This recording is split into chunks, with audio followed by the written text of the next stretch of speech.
دوستوں، بزرگوں اور بھائیوں، انسان اللہ تعالیٰ سے بہت ساری نعمتیں پاتا ہے، لیکن انسانی مزاج یہ ہوتا ہے کہ جو چیز اس کے پاس موجود ہوتی ہے اس کی قدر نہیں کرتا، اور جو موجود نہیں ہوتی اس کا روز مطالبہ کرتا ہے۔ اللہ تبارک و تعالیٰ اس کی ذات والی صفات بے نیاز ہے، اس کو ضرورت نہیں ہے لوگ اس کا شکر کریں یا اس کی تسبیح کریں یا اس کے لیے سجود کریں، وہ تو بے نیاز ہے۔ لیکن انسانوں کو جو بھی حکم رب کی طرف سے دیا جاتا ہے وہ انسانوں کے فائدے کے لیے دیا جاتا ہے۔ اللہ تبارک و تعالیٰ نے ہمیں نعمتوں کا چرچا کرنے کا حکم دیا ہے۔ فرمایا وَأَمَّا بِنِعْمَةِ رَبِّكَ فَحَدِّثْ، اپنے رب کی نعمتوں کا چرچا کرو، نعمتوں کا اظہار کرو۔ سب سے پہلی بات تو یہ ہے کہ جب انسان شکر کرتا ہے نا تو اس کی نعمتیں بڑھ بھی جاتی ہیں اور محفوظ بھی ہو جاتی ہیں۔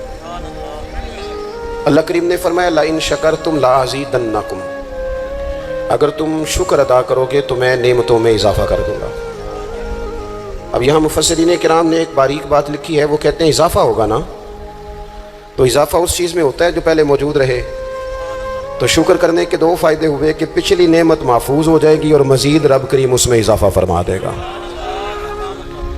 شکر کا مزاج کرنے سے، پیدا کرنے سے انسان، پہلا فائدہ یہ ہوتا ہے کہ نعمتیں محفوظ ہوتی ہیں، ان میں اضافہ ہوتا ہے۔ دوسرا فائدہ یہ ہوتا ہے کہ جب آپ نعمتوں کا شکر ادا کرتے ہیں تو رب سے جڑتے ہیں، اللہ سے تعلق مضبوط ہوتا ہے۔ نعمتیں چونکہ رب کریم دیتا ہے، اور جب بندے اپنے مالک کا شکریہ ادا کرتے ہیں تو گویا وہ اپنے رب کی بارگاہ کے اندر عرض کرتے ہیں کہ مالک تو نے بڑی کرم نوازیاں فرما دی ہیں۔ تو اللہ کی بارگاہ کے قریب ہونے کا ایک ذریعہ شکر بھی ہے۔ تیسری بات، نعمتوں کا ذکر انسان کو سکون دیتا ہے۔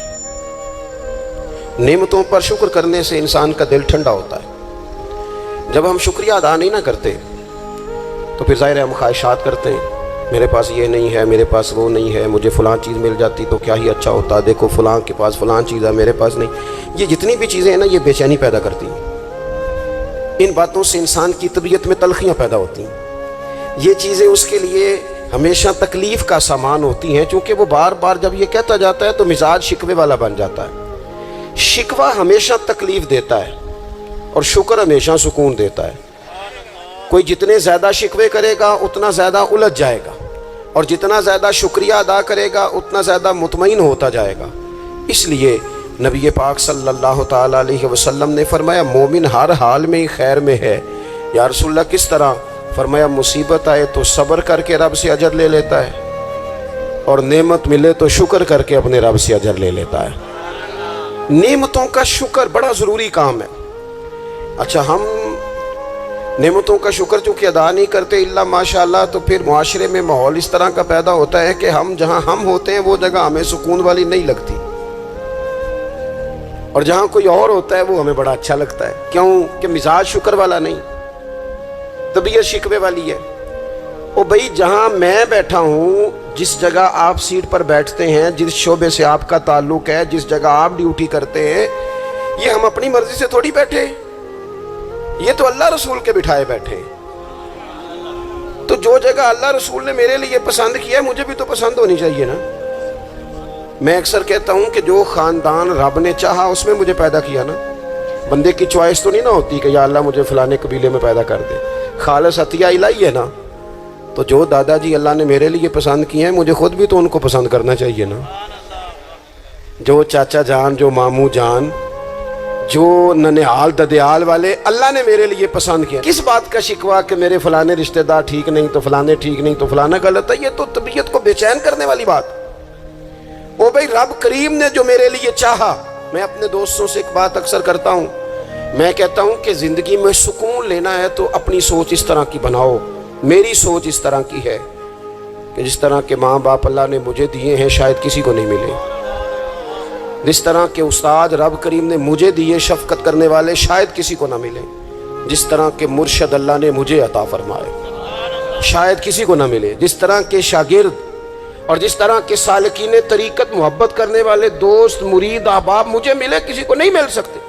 آپ اپنی زندگی میں یہ مزاج پیدا کریں گے، چیزیں شکر لاتی ہیں زندگی میں، یہ شکر لاتی ہیں۔ اللہ کی جتنی بھی نعمتیں ہیں، جتنی بھی نعمتیں، دیکھیں نا حضرت سعدی شیرازی کو جوتا اٹھا کے لے گیا تھا مسجد سے، تو جوتا اٹھانے والے تو اٹھا ہی لیتے ہیں، اور موبائل لے جانے والے بھی موبائل ہے، لیکن موبائل لے کے جا سکتے ہیں، تعلقات نہیں لے کے جا سکتے۔ موبائل لے کے جا سکتے ہیں، آپ کی آواز چھین کے نہیں لے جا سکتے۔ وہ غلط فہمی کا شکار ہوتے ہیں کہ ایک چیز ہم نے لے لی، بھائی بہت ساری چیزیں آپ کی رسائی نہیں ہے، آپ جا ہی نہیں سکتے وہاں تک۔ بھائی حضرت سعدی شیرازی کا نا کوئی جوتا اٹھا کے لے گیا مسجد سے، تو آپ کا خادم کہنے لگا بڑا ہی بھائی کوئی نالائق آدمی ہے جو حضرت شیخ کا جوتا اٹھا کے لے گیا، تو حضرت ہنس پڑے، کہنے لگے جوتا ہی لے گیا نا، کہیں پیر تو نہیں نہ لے کے گیا، پیر سلامت ہے تو اللہ تعالیٰ جوتا اور بھی عطا کرے گا۔ ہم نا یہ مزاج پیدا کر لیں تو زندگی میں شکر آ جائے، ٹھہراؤ آ جائے، سکون آ جائے۔ اللہ کی جتنی نعمتیں ہمارے پاس ہیں، کبھی ایک ایک پہ غور کرو۔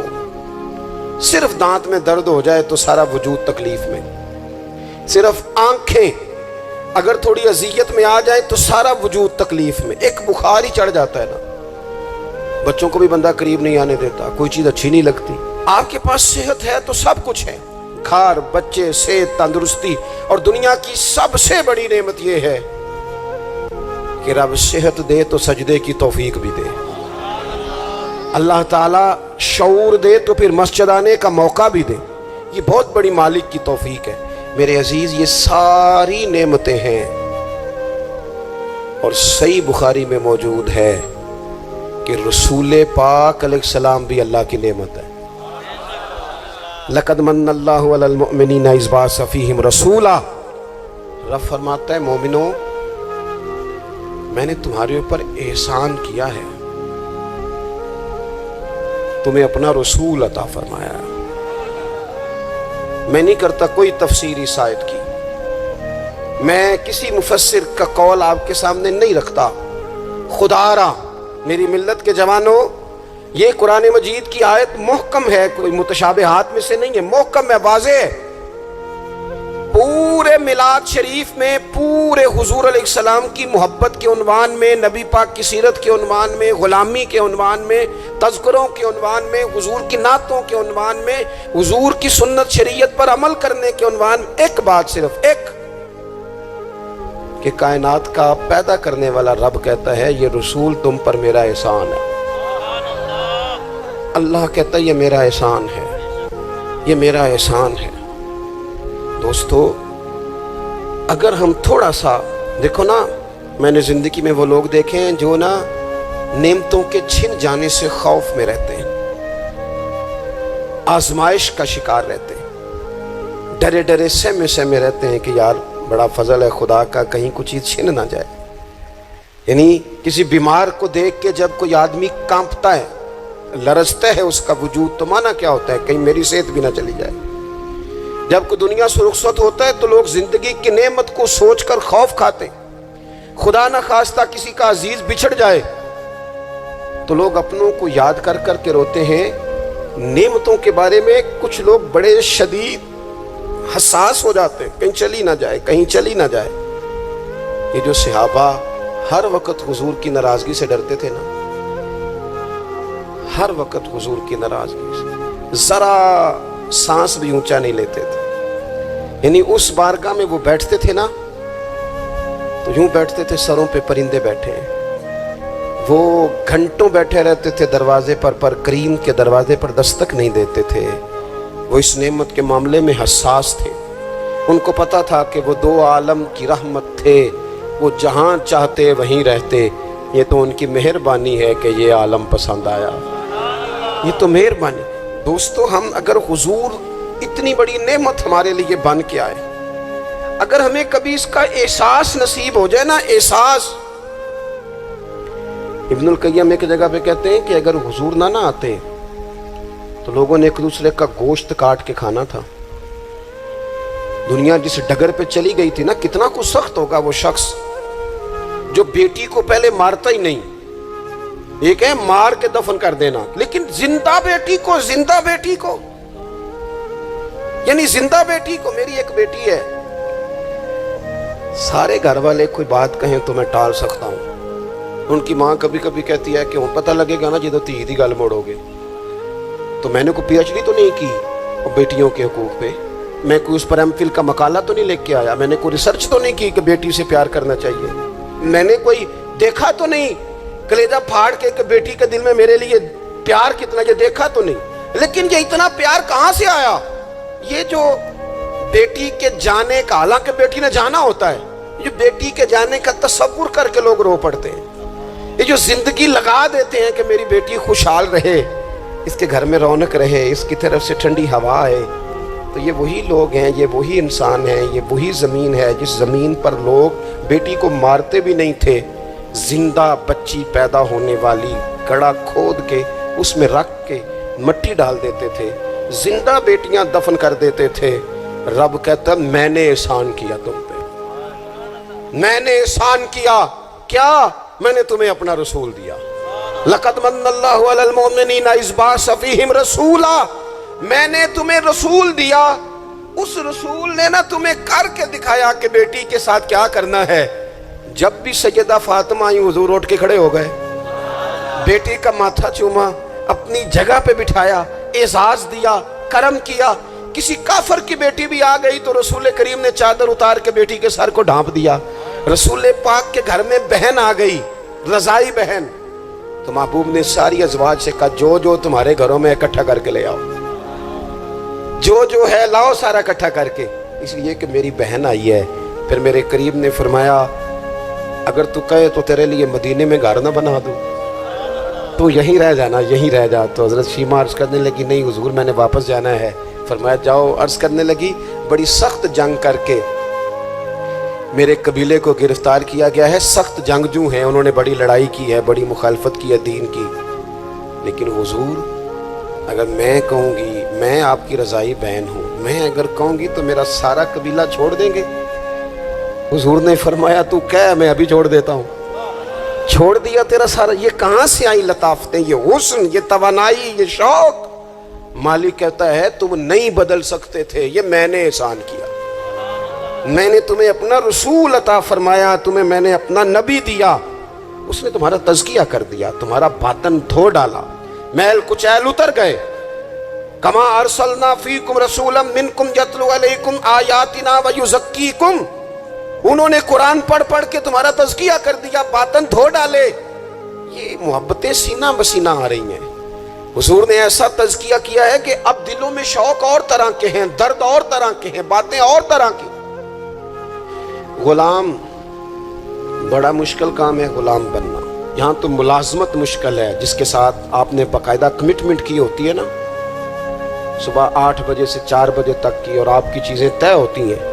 وہاں بھی ڈیوٹی کرنا بڑا لوگ مشکل کر دیتے ہیں. بعض افسران کی اخلاقی پوزیشن اللہ ماشاءاللہ اس طرح کے بڑے بڑے اچھے بھی ہوتے ہیں, لیکن بعض کی اس طرح کی ہوتی ہے کہ بندہ گھٹن کا شکار ہو جاتا ہے کہ جاؤں کہاں. یہ تو ہے صرف آپ, اور آپ اس میں بالکل آزاد ہوتے ہیں. سویرے فارغ ہو جائیں, نہیں آتا میں یہ میرا ریزائن رکھو, آپ فارغ ہیں. لیکن جب لوگ غلام بنتے تھے, غلام انہیں خرید لیا جاتا تھا, غلاموں کو مارا جاتا تھا تو کوئی ان کا درد محسوس نہیں کرتا تھا, وہ کاٹ ڈالا جاتا تھا تو کوئی درد محسوس نہیں کرتا تھا. درے لے کر جتنے دل کرتا آقا مارتا, کو پوچھنے والا نہیں تھا. یہ دیکھو نا حالات بدل گئے. سیلاب تو آیا یہاں سے 5 گھنٹے کے فاصلے پر, لیکن یہاں میں نے لوگوں کو روتے دیکھا, آنکھوں میں آنسو دیکھے. بیٹیوں کو کہا, بیٹیاں کہنے لگیں ہمارے جہیز کا سامان لے جاؤ, دے دو سیلاب والوں. مائیں کہنے لگیں کہ یہ بالیاں کس کام کی ہیں اگر حضور کی امت کے کام نہ آئیں, لے لو, میں نے خیرات کی. تڑپ گئے لوگ, وہ پردیس کاٹنے والے, اوورسیز پاکستان, وہاں بیٹھ کر انہوں نے کہا ہماری رقوم لو, تقسیم کرو ان لوگوں کے بھی. یہ درد کہاں سے آیا؟ رب کہتا ہے میں نے احسان کیا ہے, تمہیں رسول عطا فرمایا, یہ میں نے احسان کیا ہے, تمہارے باطن پھیر دیے. کتنی کو نیکیاں کر سکتے ہیں ہم, ہمیں تو سونا بھی, ہمیں تو کھانا بھی, ہمیں تو سفر بھی کرنا, ہمیں تو گپ شپ بھی لگانی. اور پچھلی امتوں کی عمریں کتنی ہوئی, 300 سال, 400 سال, 500 سال, 900 سال. کیسے کرتے نیکیاں, کس طرح پہنچتے. اور پھر کمال دیکھو, عمریں تھوڑی, اور کنتم خیر امتن, مل گئی ان سب کی امامت اس امت کو. مثلاً یہ تھوڑی دیر دیکھو نا, کچھ چیزیں ایسی ہوتی ہیں جن سے ذرا 1 منٹ کے لیے اپنے آپ کو اکیلے کر کے بھی دیکھنا چاہیے.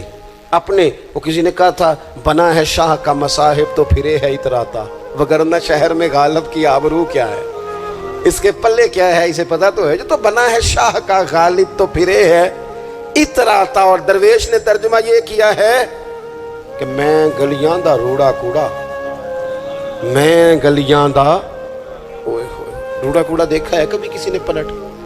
یہ روڑا کوڑا انہوں نے کہہ دیا, کبھی اس پر غور کرو, بدبو آتی ہے. لوگ کی نیا جوتا پہن کے بھی اس پر چلنا پسند نہیں کرتے. روڑا کوڑا جو ہوا, روڑا کوڑا جو ہوا. لیکن وہ انہوں نے اپنے آپ کو تشبیہ کس سے دی, کہنے لگے وہ میں تے گلیاں دا روڑا کوڑا, اے تے مینوں محل چڑھایا سائیاں. تو نظر کرم ہو گئی, مختصر سی میری کہانی ہے, یہ جو بھی ہے آپ کی مہربانی ہے. یہ تو کرم ہے حضور کا. ہم کتنی کو نیکیاں کر سکتے تھے بھلا, کتنی کو مشقت. اور ویسے بھی جس طرح کی ہماری طبیعتیں, یعنی سارا سال جو لوگ آرام سکون سے ناظرہ کے دفتر بھی 2 گھنٹے کھڑے رہتے ہیں, پاسپورٹ کے دفتر میں بھی 2 گھنٹے کھڑے رہ سکتے ہیں, جو امیگریشن کے لیے ایئرپورٹوں پہ بھی 1.5 گھنٹہ انتظار کر لیتے ہیں, وہ 1 گھنٹہ تراویحوں میں کھڑے نہیں ہوتے. وہ کہتے ہیں یہ مشکل کام ہے. سارے کام کرا لیں آپ, سارے کرا لیں, لیکن اگر آپ کسی سے کہیں نا یار آج مہربانی کرا میرے ساتھ ایک سپارہ پڑھ, یہ مشکل ہوتا ہے. اللہ ماشاء اللہ ہم نے کتنی کو نیکیاں کر دی. رب کہتا ہے میں نے احسان کر دیا, تمہیں رسول دیے, میں نے تمہیں رسول دیے. تم نیکی کا سوچ لینا مخلص ہو کے. ہم سوچ بھی لیں تو ہمیں ثواب مل جاتا ہے, اور اگر کر لیں تو پھر 1 کرتے ہیں تو 10 کا اجر ملتا ہے. یعنی کچھ نیکیاں ایسی ہیں جو کی نہیں, صرف سوچی تھی, ارادہ کیا تھا, موقع نہیں ملا, صرف ارادہ کیا تھا. قیامت کے دن ان کا اجر ملے گا, ڈھیروں ثواب ملے گا, نامہ یا مال میں درج ہوں گی. کس کی وجہ سے؟ رب کہتا ہے میں نے تمہارے اوپر احسان کیا ہے, میں نے تمہیں رسول عطا فرمایا. میں نے کچھ حدیثیں ایسی ہیں جو اگر کبھی ہمیں سمجھ میں آ جائے نا تو کم از کم اتنا ضرور ہو کہ زمین کے اوپر قدم رکھنے شروع کر دیں ہم لوگ کہ یار یہ اعزاز ہمارا ہی ہے, یہ شان ہماری ہے. نبی کریم صلی اللہ تعالیٰ علیہ وآلہ وسلم کی برکت سے ہمیں اعزاز کا ملا. کچھ چیزیں ایسی ہیں جو کبھی سوچتا ہے نا انسان تو بڑا اوپر چلا جاتا ہے. حضور فرماتے ہیں قیامت کے دن نا کچھ لوگ ہوں گے میری امت کے جنہیں دیکھ کے نبی اور رسول رشک کریں گے, ان کے چہرے نور سے روشن ہوں گے, وہ نور کے ممبروں پہ بٹھائے جائیں گے. لوگ پوچھیں گے یہ کون ہے, تو انہیں کہا جائے گا یہ رسول کریم کی امت کے لوگ ہیں. اور پھر حضور نے ساتھ آیت پڑھی, آیت الا ان اولیاء اللہ لا خوف علیہم ولا هم یحزنون. باعث فخر لوگ ہیں یہ, باعث فخر. تو عبادتیں تو پہلے امتوں کے ولیوں کی زیادہ ہیں, رشک ان پر کیوں ہو رہا ہے؟ وہ اس لیے کہ رب کہتا ہے میں نے احسان کیا ہے تمہیں رسول عطا فرمایا, میں نے احسان کیا ہے تمہیں رسول.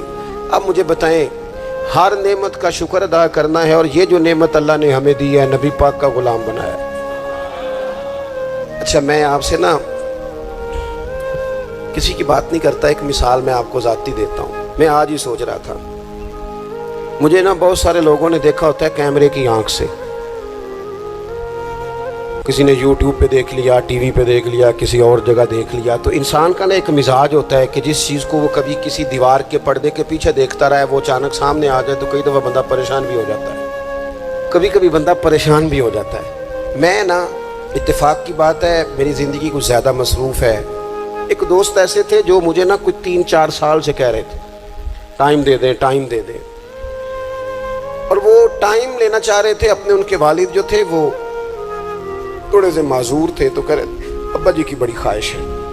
کسی وجہ سے ٹائم بنتا نہیں تھا, سال 2-3 گزر گئے, بالآخر وقت بن گیا. میں ان کے گھر گیا محفل پہ. اب وہ مجھے اچانک دیکھ کے نا تو حالت ان کی اس طرح کی ہو گئی کہ وہ جو کچھ بھی گھر میں موجود تھا نا, جو بھی یعنی جو سالن کل کا پکا تھا وہ بھی لے آئے, وہ اٹھا, اچار بھی لے آئے. اب میں ان کی کیفیت دیکھ رہا ہوں. کچھ امیر لوگ بھی بڑا پیار کرتے ہیں لیکن بعض اوقات غریبوں میں جذبات ذرا زیادہ ہوتے ہیں. کچھ غریبی تھی، کچھ وہ جذبات تھے، کچھ وہ شوق تھا، کچھ وہ درد تھا، کچھ وہ سمجھ نہیں آ رہی۔ تو میں نے ان کو تسلی دی، میں نے کہا بزرگوں آپ بلا وجہ پریشان ہو گئے، میں تو دیہاتی سا چھوٹا سا کسان کا بیٹا ہوں، سادہ سا بندہ ہوں، میرے لیے تو آپ نے ویسے آپ نے ٹی وی پہ دیکھا ہے تو آپ کو وہ تھوڑا عجیب لگ رہا ہے، ویسے آپ مطمئن رہیں، ایسی کوئی بات نہیں ہے۔ ان بزرگوں نے مجھے کہا کہ مولانا میں آپ کو 3 4 5 سالوں سے سن رہا ہوں، آپ کو میری کیفیت کا نہیں پتا، میرے پاس کوئی بھی چیز ہوتی تو آج بیچ دیتا، اور جتنی بھی اچھی آپ کی دعوت ہو سکتی تھی وہ میں کرتا۔ میں بزرگوں کی بات اپنے لہجے میں وہ کہہ رہے تھے، میں ان کی بات پر غور کرنے لگ گیا، اور میں نے دیر تک ان کی بات پر غور کیا۔ میں نے کہا میں بالکل کسی کام کا آدمی نہیں، بیکار آدمی ہوں، مجھے پتہ ہے اپنے آپ کا، من آنم کے من دانم۔ تو میرے لیے اگر کسی بندے کے یہ جذبات ایک بیکار آدمی کے لیے، تو پھر مدینے والے محبوب کے میلاد کے لیے ہمارے کیا جذبات ہونے چاہیے۔